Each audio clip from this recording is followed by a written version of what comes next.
Right. Welcome back to Nick Lenz Comic Corner, classic, last known classics. This is episode number 2270 and 2164. This one's going to be quite interesting, this one. I'm discussing 4 issues from another trade and a full trade, and, well, it's more Doctor Strange stuff. I'm discussing issues 6 through 9 of Volume 2, which is printed in Volume 5, but I'm not going to discuss the full thing because I've already discussed most already. I am discussing Volume 6 and the last Spider-Man Epic Collection, aside from Ghost in the Past. It's like one more left to go. Now, there's one. I'll discuss that when I get more to it. First one we have is Doctor Strange number 6, which is noteworthy. You are thinking, who is that hot over the cover? The answer to that question, that is Mother Nature, a.k.a. Thor's mom. I'm not kidding about that. This is Thor's mom, which a lot of writers in modern day tend to forget that fact right about this character. Like, readers have known for years that this woman is Thor's mom. But some writers still think that Freya is Thor's mom, even though she's his stepmother. Yes, so it's mostly it's mostly with Dormammu in this issue, but yeah, this issue was her debut. And of course, a junkie appears in this issue. Yes, a junkie. Who gets killed by issue 9? Most basically just dealing with Dormammu, dealing with Clea's hot mom too, and it's more like a big battle over the course of these few issues. And Clea gets a new outfit. She sure gets brainwashed-ish. But not really. It continues issue 8. We'll continue more fighting. Oh, and if you're curious, though, is it still the same writer?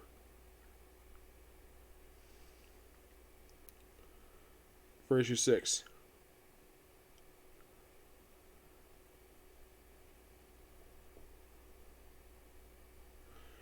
We're about to find out here.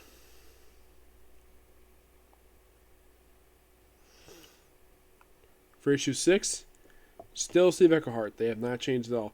With Gene Cole in the artwork.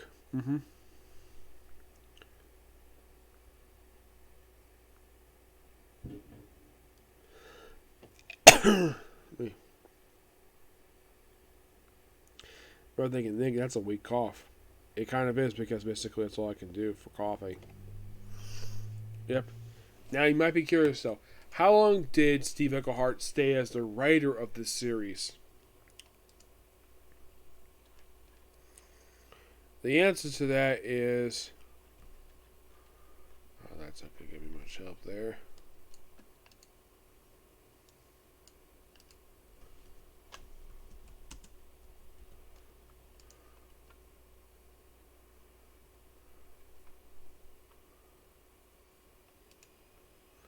For Doctor Strange, he stays on to issue 18.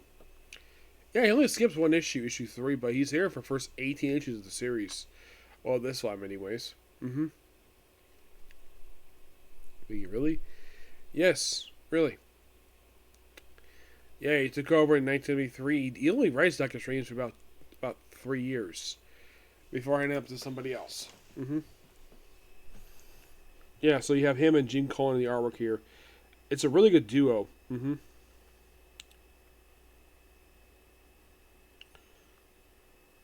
they kind of, in a way, wrap up this little story here with issue number 9. Yep. But I'm going to give these issues 6 through 9 a 10 out of 10. It's just really good stuff here. Alright, next up is basically the big trade I'm talking about. Masterworks Doctor Strange Volume 6, which collects issues from Doctor Strange Volume 2, 10 to 22, the annual. By the way, the only annual this volume published. But here's the strange thing, though. The very next volume continues his annual numbering. Yes, seriously, I have no idea why. They also included Tomb of Draco 44. Now, of course, Steve Eckhart does most of the writing here, with co-writing here by Mark Wolfman, and of course, art by the late Gene Colan. Now, if you're curious, the They actually list them here on this page here. Steve Eckhart does issue 18, obviously. 19, 20, and 22, the annual, and the Two Dracula issue is done by Marv Wolfman. P.K. Russell does the annual. And as I'm mentioning, though, issue 18, Gene Colan leaves. And of course, he does the Two Dracula issue, obviously. There's a reason why he does Two Dracula issue. Because that entire 70 issue volume, he was the sole artist of that whole entire series. Yes, for 70 issues. I think he also did the giant-sized Dracula issues as well, but he did everything related to that series. He is by far one of those very few artists who comes to issue 1 and stays until the end. Now, issue 19 is done by Alfredo Acula. Rudy Nebres does 20 and 22. The annual is done by P.K. Russell. The analyst who does the artwork for issue 21 here for some reason. Oh yeah, because I think 21 was a reprint. So we have for issue 10, we have, of course, Doctor Strange looking in the mirror. And basically he's set to battle, looks like Baron Mordo again. Because why not? Also, Eternity has changed his look. From the look that Steve Ditko introduced this weird thing.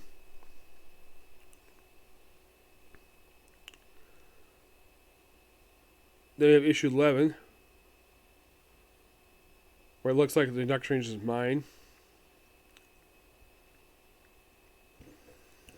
All it looks like Spores is past a bit. And issue number 12 is possibly like who killed Doctor Strange. You're thinking, oh crap, they killed Doctor Strange back in the 60s, 70s? Well, it was a fake death, don't worry. It's not like what happened with Death of Doctor Strange miniseries.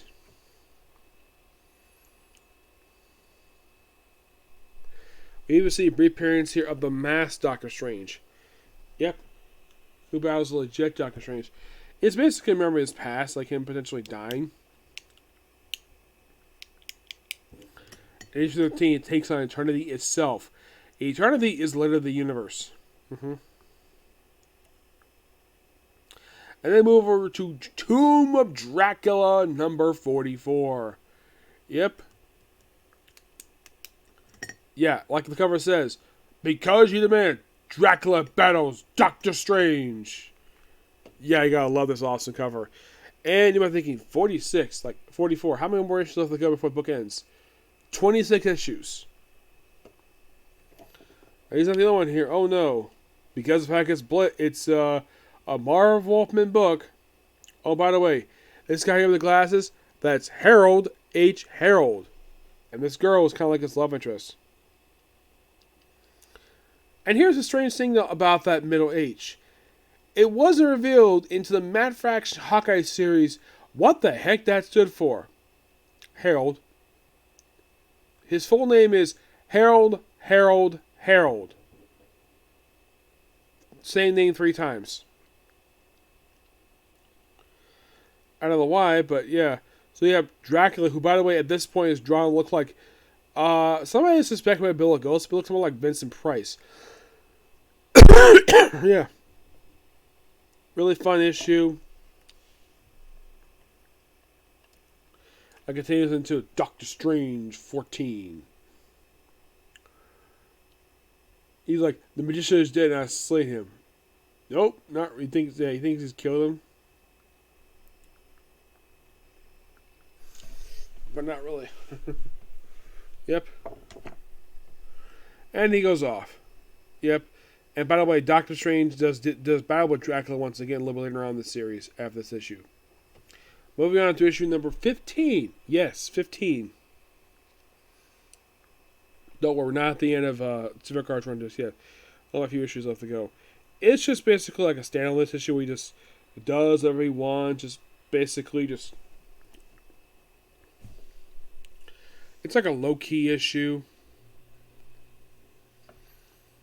And then basically battles our demon while trying to save Clea. Clea, for some reason, despite actually she's a magician, some writers don't want to have to pick use magic. Oh no, let's have her be a damsel in distress for Doctor Strange. For reasons. And then have about another few people in the next issue, like some zombies. Love this kind of Marvel magic in the mighty Marvel manner. Yep, it's a pretty cool issue. 18, he battles a freaking giant serpent. Yeah, and the way these covers are drawn, like, oh, let's pick Clea basically clugging on Doctor Strange's leg. And this issue is sadly the last issue done by Steve Englehart and Gene Colan. 19, of course, is when we have a brand new creative team in the book. Marv Wolfman. You have Alfredo Kia, who's just a guest artist. I'm like, you would think, Marv Wolfman, Gene Colan, they worked together on Tomb of Dracula, why not this book? My guess is probably Gene Colan probably decided to leave Doctor Strange because he probably wants to stick closely with Tomb of Dracula for another couple of years before it ended. He probably committed to that one. There's also this weird point here where we have a time travel thing where Doctor Strange is like going back in time with Clea and like, oh crap, you have Ben Franklin kissing the beautiful Clea. All because, well, Ben Franklin's ladies' man. Of course he is. Still fun stuff here.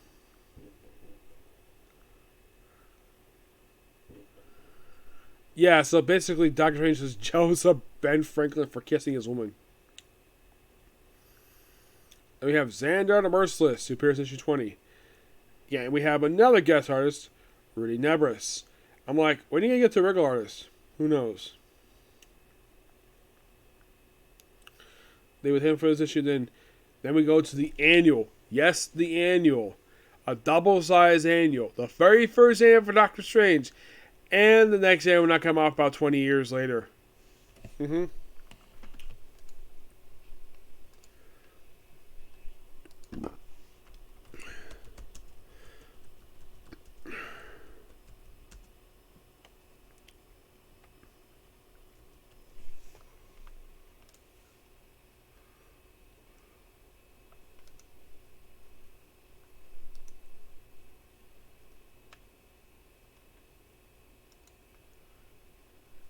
Yeah, next day we're not coming out until 1992.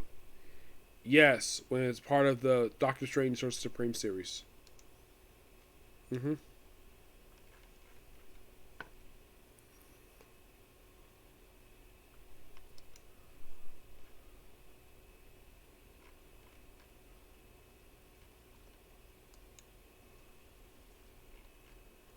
Yeah. It takes on something called Empress of the Phase World. And she only appears as one annual. Yeah, it's a one-shot character. 21 is a reprint. Yes. Of the very first Doctor Strange issue. Yeah, you think it really? Yes, really.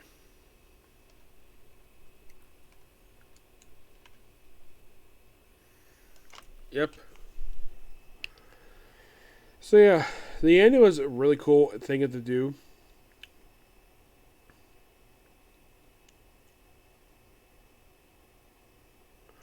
And moving on to the final issue of this book, which has Doctor Strange. Well, of course, Rudy Nimbus is now Rick artist in the book, where he just works with Clea, taking the third demon. That's pretty much it. Mm-hmm. Yeah, apparently it was also Giant Size Doctor Strange, which reprinted Strange Tale 64-68. Why not? Yep. And that's pretty much it for the book itself. I'm going to give the book roughly a... I'm going to give it a 9 out. It feels like these issues are a bit stepped down from the previous issue for the opening issues of this run. Alright, next up we have the final trade to discuss on here because there's still one more trade I've left out there.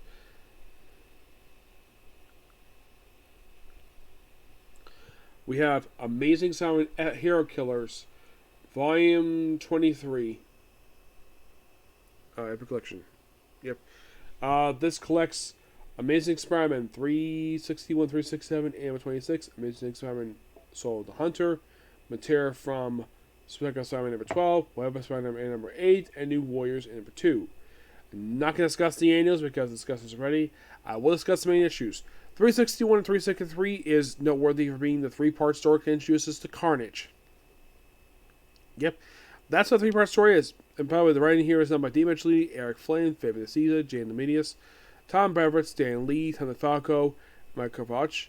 Artwork by Mark Bagley, Scott McDaniel, Aaron Lipsey, Brandon Pearson, Mike Zeck, Jerry Bingham, the late Jeremy Sr., rest in peace, man. Vince Evans, Scott Nolans, and Todd Smith. So yeah, basically it starts out with a three-part backstory to the first appearance of Carnage, which of course brings Venom out the hiding to deal with this guy. And then right afterwards, basically, we deal with Soul the Hunter, which is a epilogue to Kraven's Last Hunt. Yeah, that's literally what it is. We basically have Spider-Man bound for the soul of Kraven the Hunter. Yep.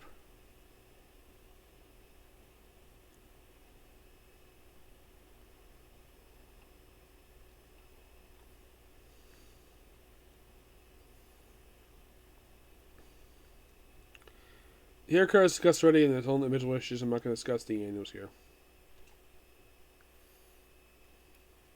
Just with the storyline is actually pretty cool. I also won it many, many times when New Warriors team with Spider-Man first started. I mean, why not? He's the best-selling comic character, so. I guess they have a season to figure out, hey, why not have a team with Spider-Man? I guess the image is like, cool. Not a bad idea. Let's do a story about hair killers. I think an OFO of nobody knows the Sphinx. And finally, after we wrap up that last annual. Now, the Soul of the Hunter book is done by Jane DeMatteis, who did the original crossover, and Mike Zeck, who was the arc. Yeah, Soul of the Hunter, like I mentioned, is a really good one-shot. It's basically, like I said, the epilogue. I'm surprised that the Kraven's Last Hunt trade didn't collect this thing.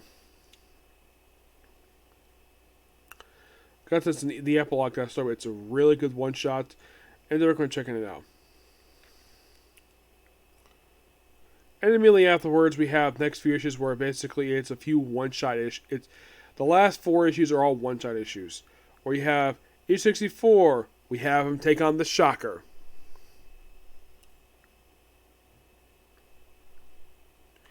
That's what happens in 364.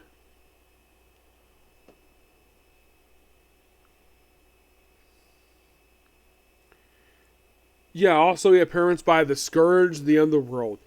Yeah, he kills some people here. He kills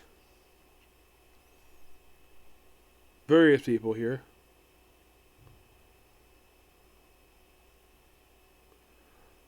And I have to deal with Shocker.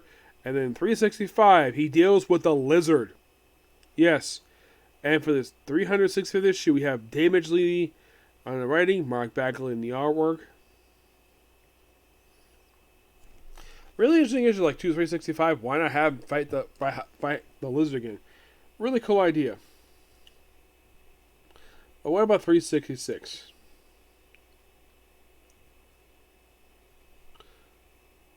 Yeah, by the way, 365 is one of these double issues which has multiple stories. The Tom DeFalco does the Prowler story, which I think it's made led to his brief miniseries. Surprising that that's been trade yet. Now in 366, excuse me, we actually have Spider-Man take on the Red Skull. The communist Red Skull. Thinking communist Red Skull. Yes. Because I don't think it's Johann Schmidt, because it was basically communist Red Skull did with him. Oh, it is Johann Schmidt.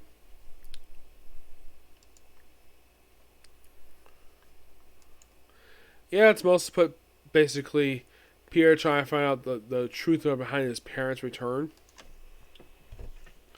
That's really what this issue is. Of course, Captain America guest stars here. As for the final issue of this book,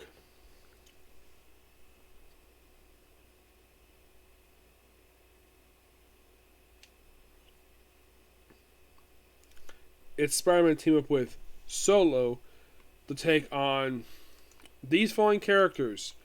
We have 3 people here. We have Death Shield, Jingle Bow, and Blood Spider. Yep, Death Shield is the evil Captain America ripoff.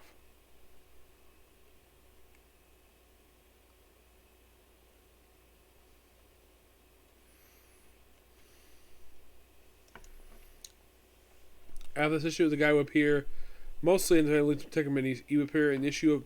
He will never return again until Venom Volume 2, number 37, about 20 years later, appearing in one issue of Masterworks Money, an issue of the most recent volume for Daredevil, the Venom Legion Tech miniseries, and News Legion, and that's it.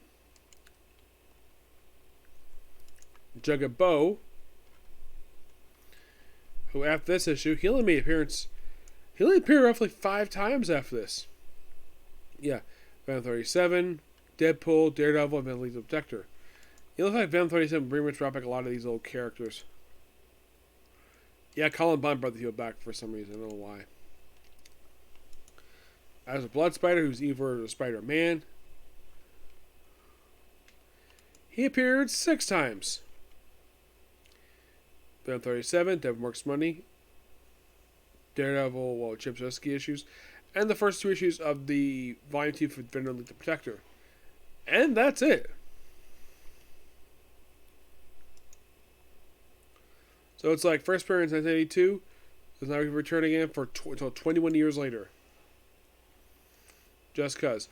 Also, Viper is an issue. Just cause. Yep.